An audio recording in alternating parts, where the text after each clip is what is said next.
The math problem that we are going to use physical representations and acting out in order to solve is called switching jackals and coyotes. The problem reads as 3 jackals are on one side of the river and 3 coyotes are on the other side. They have a boat capable of carrying 2 animals. At no point can the jackals outnumber the coyotes on one side of the river, or the jackals will eat the coyotes. Each group wishes to change sides of the river. Figure out what side of the river the boat must start from, and how to manage the groups to get each animal safely to its destination. So that's the problem, and this is what we know. We know that 3 jackals are on one side of the river and 3 coyotes are on the other. We also know that there's a boat capable of carrying 2 animals at a time. We know at no point can the jackals outnumber the coyotes on one side of the river, or the jackals will eat the coyotes. Each group wishes to change sides of the river, and we also know the boat can start on either side of the river. So what we're trying to find is we're trying to figure out what side of the river the boat should start from, and we want to figure out how to manage the groups so that each animal safely gets to its destination. The strategy again that we're going to use is we're going to create a physical representation of the problem and we're going to act it out.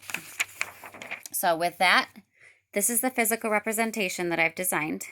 Each paper represents either side of the river. I've labeled them side A and side B for clarity purposes. So on this side of the river we have our 3 coyotes, and on this side of the river we have 3 jackals. We also need a boat, so here's our boat.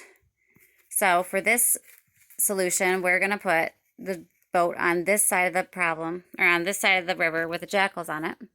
And we need to keep in mind throughout solving this problem, the jackals can never outnumber the coyotes. So to start, we're going to take a jackal and put him in the boat. And we're going to take him to the side of the river that he wishes to be on. And next, we're going to take 2 coyotes and put them in the boat. We can see this works because, again, the coyotes are not outnumbered by jackal. And we're going to take these coyotes to this side of the river. And we can see this works because the coyote and the jackal are actually equal numbers on this side and this side of the river. So next, we are going to we need to get our jackal to this side of the river and our coyote to this side of the river. So we're going to take a coyote and a jackal, and we're going to put them in the boat, and we're going to move them to this side of the river, drop them off.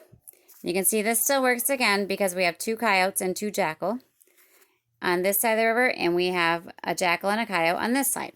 So now all we need to do is move our coyotes to this side of the river and our jackal back to this side of the river where he wants to be. So we take our 2 coyote, put them in their boat, and move them to this side of the river. You can see how this works because the jackal do not outnumber the coyote on either side of the river still. And all we need to do is move our jackal into the boat so that he can go to the side of the river that he wishes to be on.